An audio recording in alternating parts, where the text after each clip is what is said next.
নমস্কাৰ মৰমৰ ছাত্ৰ ছাত্ৰীসকল মই প্ৰাঞ্জল আৰু তোমালোক আটাইকে ইকক্সালৈ স্বাগতম ছাত্ৰ ছাত্ৰীসকল যোৱাটো ক্লাছত আমি অনুশীলনীৰ অন্য কিছুমান প্ৰশ্ন কৰিছিলো সমাধান কৰিবলৈ চেষ্টা কৰিছিলো আহা তেন্তে আজি তাৰ পৰৱৰ্তী যিবোৰ প্ৰশ্ন আছিল কৰিবলৈ চেষ্টা কৰো আহা ইয়াত প্ৰশ্নত কি দিয়া আছে চাচোন ইয়াত 14 নম্বৰ প্ৰশ্নটো দিছে যে তলৰ সংখ্যাবোৰ ৰোমান সংখ্যাত লিখা তোমালোকক শিকাইছিলো নহয় মই ৰোমান সংখ্যা মনত আছে নহয় গতিকে ইয়াত চোৱাচোন ৰোমান সংখ্যাত 225 টো আমি কি লিখিব পাৰো 200 যোগ 25 বুলি লিখিব পাৰো নহয় জানো 200 টো আমি কেনে ধৰণে দেখাও c c আৰু 25 টো আমি কেনে ধৰণে লিখো x x v তো এইটো হৈ যাব ইয়াৰ ৰোমান সংখ্যা তেনেধৰণে 600 টো আমি ক'ব পাৰো যে 500 প্লাস 100 500 টো আমি কেনে ধৰণে লিখো d ৰে বুজাও আৰু 100 টো আমি কি ৰে বুজাও dc তো dc টো হৈ যাব 600 তাৰ পিছত চোৱা তাৰ পিছত আছে 906 টো আমি লিখো 900 প্লাস 6 এটা 900 টো আমি কেনে ধৰণে লিখিব পাৰো cm বুলি লিখিব পাৰো m মানে 1000 আছিল c মানে 100 আছিল 100 কম 1000 তকৈ গটিকে cm বুলি লিখি দিছো আৰু 6 টো আমি লিখিব পাৰো vi বুলি তো এটো হৈ যাব 906 ৰ ৰোমান সংখ্যা আকৌ 598 টো আমি কেনে ধৰণে লিখিব পাৰো চোৱা 500 plus 90 plus 8 এতিয়া 500 টো আমি কেনে ধৰণে লিখিম d বুলি লিখিম 90 টো আমি কেনেকৈ লিখিম x c বুলি লিখিম আৰু 8 টো কেনেকৈ লিখিম v i বুলি লিখিম তো dxc v i হৈ যাব 598 তাৰ পিছত চোৱা তাৰ পিছত কি দিছে 2100 টো প্ৰথমতে আমি কি কৰিম 2000 প্লাস 100 বুলি ক'ব পাৰো 2000 মানে দুটা m আৰু 100 মানে c mm c হৈ যাব ইয়াৰ ৰোমান সংখ্যাটো 555 মানে 500 প্লাস 55 মানে 50 প্লাস 5 বুলি ক'ব পাৰো আমি 50 প্লাস 5 বুলি ক'ব পাৰো 500 টো আমি লিখিম d ৰে 50 টো লিখিম আমি l ৰে আৰু 5 টো লিখিম আমি v ৰে তো dlv হৈ যাব ইয়াৰ ৰোমান সংখ্যা আহা তাৰ পিছৰ প্ৰশ্নলৈ আহা এবাৰ দিছে 99 টো আমি কি ক'ব পাৰো 90 প্লাস 9 90 টো আমি কেনেকৈ লিখিম xc মানে কি 90 আৰু 9 টো আমি কি লিখিম i x 99 টো আমি এনে ধৰণে লিখিব পাৰো xc i x তেনে ধৰণে 1345 তো 1000 প্লাস 300 প্লাস 40 প্লাস 5 বুলি লিখিব আৰু তো 1000 মানে হৈ গল m 300 মানে হল তিনটা c কাৰণ আমি c টো তিনিবাৰলৈকে ম্যাক্সিমাম দিব পাৰো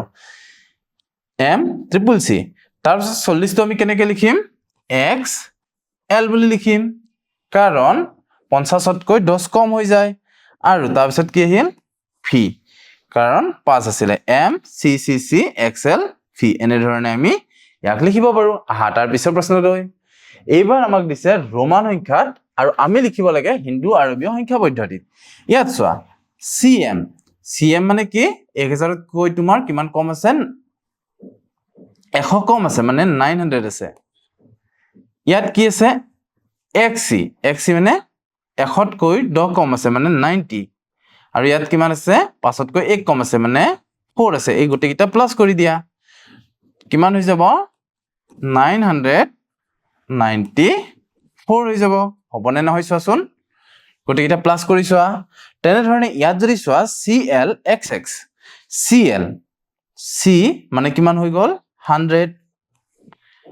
প্লাস l মানে কিমান আছিল 50 আৰু xx মানে 20 মানে এটো যোগ কৰিলে কিমান পাবা 170 পাবা তো ইয়াৰ উত্তৰ হৈ যাব 170 ইয়াৰ হৈ যাব উত্তৰ 994 তাৰ পিছৰ প্ৰশ্ন লৈ আহা তেনে হলে এইবাৰ আমাক কি দিছে চোৱা cdx d মানে হৈ গ'ল 500 500কৈ 100 কম আছে মানে 400 আছে প্লাস x মানে 10 মানে 410 হৈ যাব ইয়াৰ উত্তৰ তেনে ধৰণে যদি চোৱা DC মানে অলপ আগতে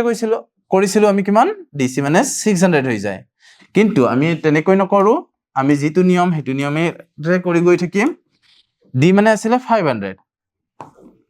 C মানে আছিল 100 L মানে 50তকৈ কম হ'ব মানে 40 হৈ যাব আৰু এটো কিমান হ'ব IX মানে +9 হৈ যাব এটা কিমান হৈ গ'ল 649 তো ইয়াতে হৈ যাব উত্তৰ 649 বুজি পাইছা ছাত্ৰ ছাত্ৰীসকল তাৰ পিছৰ প্ৰশ্নলৈ আহা তেনে হলে ইয়াৰ পিছত কি দিছে চোৱা CC XXV মানে এটো দেখা দেখি কি আছে 300 আছে আৰু +20 আছে +5 আছে গটেখিনি প্লাস কৰিলে কিমান হ'ব 325 হ'ব তো এটো হৈ গ'ল ইয়াৰ উত্তৰ তেনে ধৰণে ইয়াত যদি চোৱা D মানে আছিল 500 CC মানে কি আছিল 300 L মানে কিমান আছিল 50 X কেইটা আছে তিনটা আছে মানে কি হ'ল 30 +8 গটেকিটা প্লাস কৰিলে 500 300 মিলি কিনে 800 হ'ব তাৰ পিছত তোমাৰ 50 আৰু 30 80 80 88 888 হৈ যাব ইয়াৰ উত্তৰ হৈ গ'ল হেতু তেনেহলে আহা তাৰ পিছৰ প্ৰশ্নলৈ এবাৰ আমাক কি প্ৰশ্ন দিছে চোৱাচোন এবাৰ অন্য এটা দিছে 7 নম্বৰত XC মানে কিমান চিতকৈ 10 কম মানে 90 +8 মানে কিমান হৈ গ'ল ইয়াৰ উত্তৰটো 98 তেনেহলে ছাত্ৰ ছাত্ৰীসকল তোমালোকে চাগে নিশ্চয় বুজি পাইছা কেনেকৈ আমি ৰোমান সংখ্যাক হিন্দু আৰবীয় পদ্ধতিত পৰিৱৰ্তন কৰিম বা হিন্দু আৰবীয় পদ্ধতিৰ পৰা ৰোমান সংখ্যাত পৰিৱৰ্তন কৰিম আহা তাৰ পিছৰ প্ৰশ্নলৈ এইবাৰ আমাক কৈছে যোগফল ভাৰতীয় পদ্ধতিত প্ৰকাশ কৰা প্ৰথমতে এই ব্ৰেকেটত থকাখিনি যোগ কৰি লবা মানে ব্ৰেকেটত থকাখিনি যদি যোগ কৰিলো তেতিয়া হলে কিমান পাম আমি 96325 তাৰ লগত আমি ইটো যোগ কৰিব লাগিব 417324 এটা যদি যোগ কৰা 5 3 কিমান হৈ যাব 8 2 4 কিমান হৈ যাব 6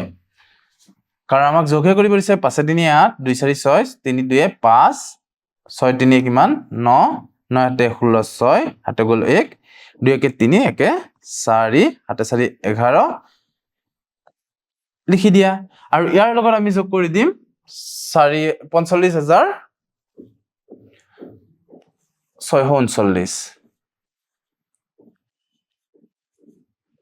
এটো যদি যোগ কৰি দিও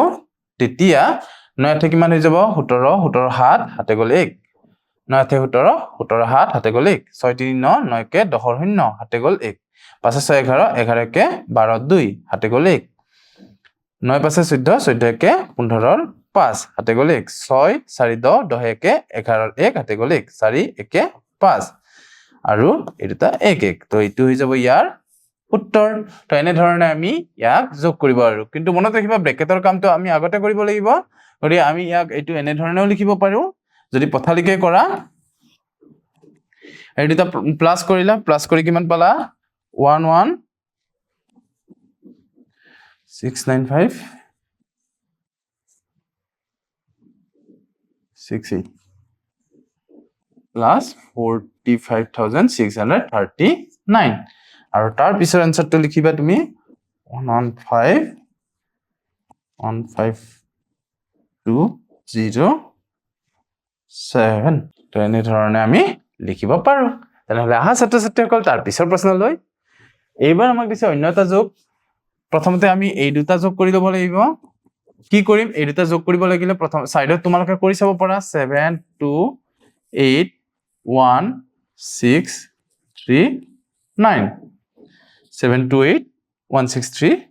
9 আৰু ইয়াৰ লগত আহিব 8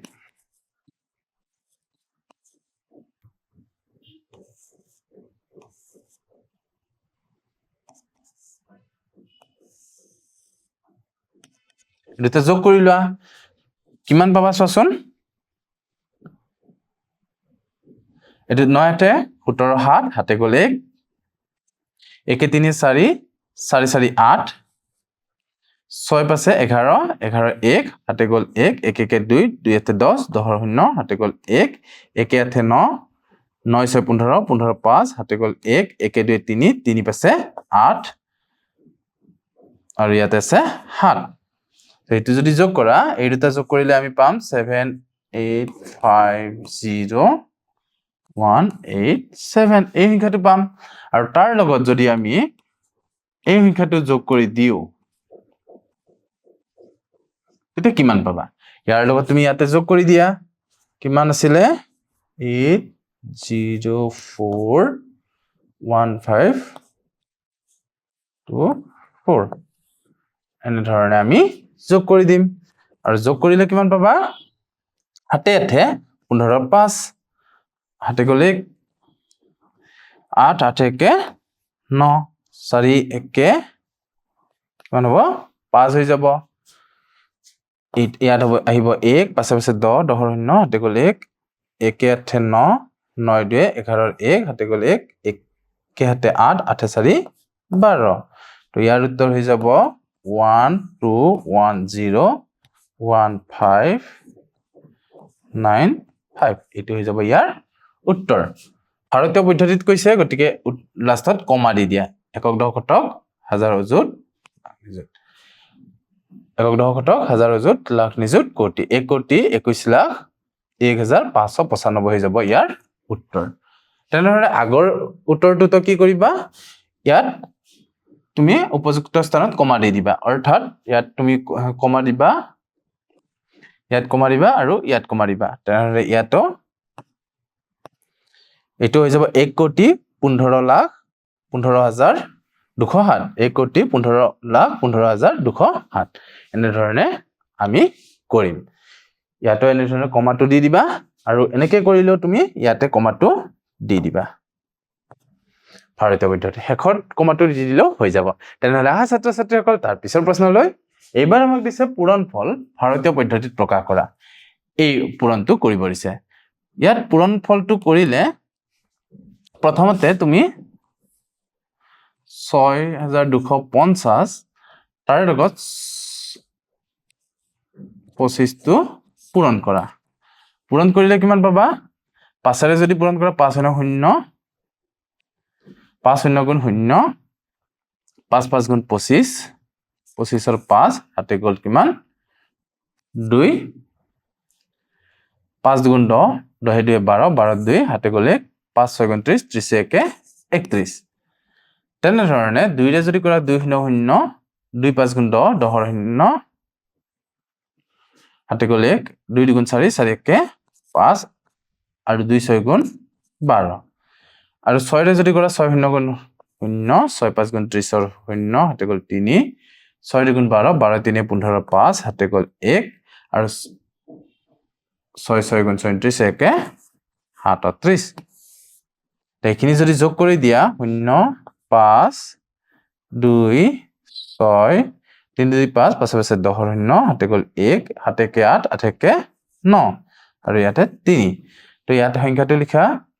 3906250 ইয়াতে ভাৰতীয় পদ্ধতিত লিখিব দিছে গতিকে উপযুক্ত স্থানত কমা দিবা 39,06,250 হৈ যাব ইয়াৰ উত্তৰ আহা তাৰ পিছৰ প্ৰশ্নটোলৈ যাও তাৰ পিছৰ প্ৰশ্নটো দিছে চোৱা অন্য এটা পূৰণ ইয়াত পূৰণ কৰিব দিছে এই সংখ্যাটো এটো অন্য এটা ধৰণে মই তোমালোকক দেখাইছো এইটো ধৰণেও কৰিব পাৰা আৰু এইটো ধৰণেও কৰিব পাৰা এইটোত যদি মই আটাইবোৰ ভাঙি দিও অৰ্থাৎ এনে ধৰণে যদি মই লিখি দিও তে এই সংখ্যাটো এনেকৈ লিখি দিব পাৰো ন 1 2 3 4 30,000 প্লাস 9,000 প্লাস 600 প্লাস 20 প্লাস লাষ্টত 5 এনেকৈ লিখি দিব পাৰো এই সংখ্যাটো আৰু ইয়াৰ লগত যদি মই 75 পূৰণ কৰি দিও তেনেকৈ কৰিব পাৰো মই দুটা পদ্ধতিতে দেখাই দিছো তোমালোকে যেটো সুবিধা পোৱা হেতু মতে কৰিবা ইয়াৰ লগত এতিয়া 75 পূৰণ কৰিবা কেনেকৈ 75 যদি পূৰণ কৰা 75 3 গুণ কিমান হয় 75 3 গুণ 3 5 গুণ 15 5 হাতে গ'ল 1 3 7 গুণ 21 21 একে 22 মানে 225 হয় 225 লিখা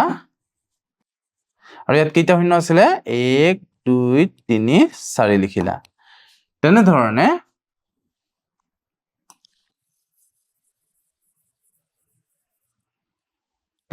যদি চোৱা 9 ৰ লগত 75 পূৰণ কৰা 9 5 গুণ 45 ৰ 5 হাতে গ'ল 4 9 5 গুণ 45 ৰ 5 হাতে গ'ল 4 আৰু 9 7 গুণ 63 63 4 67 তো 675 তো 675 টো লিখা ইয়াতে আৰু লিখি আমি কিমান পূৰণ কৰিছিলো 75 ৰ লগত 9 পূৰণ কৰিছিলো আৰু ইয়াৰ লগত কেইটা শূন্য দিব লাগিব তিনিটা শূন্য দিব লাগিব তেনেধৰণে 6 টো যদি পূৰণ কৰা 75 ৰ লগত যদি 6 টো পূৰণ কৰা 6 5 গুণ 30 ৰ শূন্য হাতে গ'ল 3 6 7 গুণ 42 42 3 45 450 আৰু তাৰ লগত কি পূৰণ কৰিছিলো আমি 6 পূৰণ কৰিছিলো আৰু কেইটা শূন্য আহিব দুটা শূন্য আহিব তেনেধৰণে 20 টো পূৰণ কৰিলে 75 দুগুণ 150 আৰু এটা শূন্য আহি যাব আৰু 75 5 গুণ কিমান হ'ব 75 5 গুণ যদি পূৰণ কৰা 5 5 গুণ 25 ৰ 5 হাতে গ'ল 2 5 7 গুণ 35 35 2 38 মানে 375 হ'ব 375 এতিয়া এই আটাইবোৰ কি কৰিবা যোগ কৰি দিবা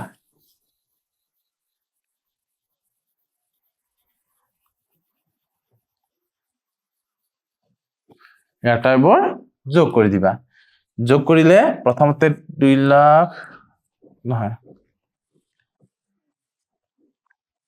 এটো লিখিলো 1 2 3 ইয়াতে কিমান আহিব 675 5 7 6 তাৰ পিছত কিমান আহিব 45000 তাৰ পিছত কি আহিব 1500 তাৰ পিছত আহিব 375 এই আটাই কিটা যোগ কৰি দিয়া 0 5 এটো 5 0 এটো 7 ইয়াতে আছে 5 3 8 আৰু ইয়াতে আছে পাছে পাছে 10 10 1 11 11 ৰ 1 ইয়াতে 1 আহিল 1 পাছে 6 6 হাতে 13 13 4 17 17 7 হাতে গ'ল 1 2 1 3 3 6 9 আৰু ইয়াত থাকিলে 2 তো উত্তৰটো হৈ যাব 2971875 কমা দিয়া উপযুক্ত স্থানত 29,71,875 পাই গলো আমি ইয়াৰ নিৰ্ণয় উত্তৰ তেনেহলে ছাত্ৰ ছাত্ৰীসকল বুজি পাইছা কেনেধৰণে আমি কৰিছো তাৰ পিছৰ প্ৰশ্নলৈ আহা তেনেহলে এইবাৰ আমাক দিছে অন্য এটা যোগফল মোটামুটি ভাবে যেতিয়া কৰিব দিছে তো মোটামুটি ভাবে কৰিম আমি এইবাৰ কি কৰিম আসন্ন মান দুইটাৰ কাৰণে একে ধৰণে লিখিম ধৰিলা আমি নিম্নতম শতকলৈ কৰিছো কিমানলৈ নিম্নতম শতকৰ স্থানত লৈছো 5 6 7 2 নিকটতম শতকলৈ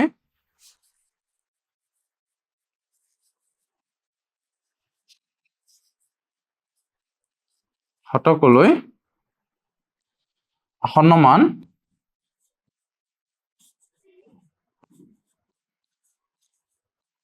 কিমান হ'ব এটো তোমাৰ হৈ যাব 5 7 হৈ যাব এটো 7 আৰু ইখিনি হৈ যাব 0 0 আৰু 536 ৰ নিকটতম শতকলৈ আসন্ন মান এটো কি হ'ব 536 গতিকে এটো হৈ যাব 500 এটা এই দুইটা যোগ কৰিলে কিমান পাম এটো হ'ব নে নাই চাই লোৱা ইয়াত যেহেতু 7 আছে পাছতকৈ ডাঙৰ আছে গতিকে 1 বঢ়াই দিব লাগিব আৰু এইখিনি কি হৈ যাব তোমাৰ শূন্য শূন্য হৈ যাব 0 0 0 0 হাতে পাছে 12 12 2 হাতে গ'ল 1 1 পাছে কে 6 মানে 6200 টো কি হ'ব ইয়াৰ 6200 হৈ যাব ইয়াৰ উত্তৰ তাৰ পিছৰ প্ৰশ্নলৈ আহা তেনেহলে এইবাৰ দিছে অন্য এটা মোটামুটিভাৱে যোগ কৰা এইটো মোটামুটি যোগফল হলে আমি ধৰিলা নিম্নতম শতকলৈ এইটো কি লিখিম 400 প্লাস এইটোক আমি লিখিম 300 প্লাস এইটোক লিখিম আমি 4300 আৰু এইকেইটা যোগ কৰি দিয়া 400 300 আৰু 4300 তেতিয়া যোগ কৰিলে আমি ইয়াত 00 4 3 7 7 3 10 10 শূন্য হাতে গলে 4 1 5 তো এইটো হৈ যাব ইয়াৰ মোটামুটি উত্তৰ তাৰ পিছৰ প্ৰশ্নলৈ আহা তেনেহলে ছাত্ৰ ছাত্ৰীসকল এইবাৰ দিছে অন্য এটা মোটামুটিভাৱে যোগ কৰিব দিছে এইটো আমি কি ক'ব পাৰো 7 একক দশক শতক হাজাৰ অযুত লাখ নিযুত একক দশক শতক হাজাৰ অযুত লাখ নিযুত দুইটাৰ একে স্থান আছে গতিকে এইটো আমি 1 2 3 4 5 6 1 2 3 4 5 6 একক দশক শতক হাজাৰ অযুত লাখ নিযুত এনে ধৰণে লিখিব পাৰো আৰু এইটোক আমি লিখিব পাৰো একক দশক শতক হাজাৰ অযুত লাখ নিযুত এই দুটা যোগ কৰি দিয়া এতিয়া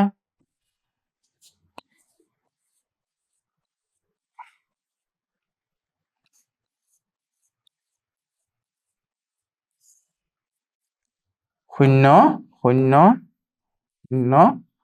ন শূন্য ন হাতে কি হ'ব 8 এইটো হৈ যাব ইয়াৰ মোটামুটি যোগফল তেনেহলে ছাত্ৰ ছাত্ৰীসকল আজি ভিডিঅ'টোত আমি ইমানতে সামৰণি মাৰিছো অহাবাৰ পুনৰ এটি নতুন ভিডিঅ'ৰ সৈতে পুনৰ লগ হ'ম আৰু তেতিয়ালৈ তোমালোক আটাইয়ে ভালে থাকা কুশলে থাকা আৰু ভালদৰে পঢ়া শুনা কৰি থাকা ধন্যবাদ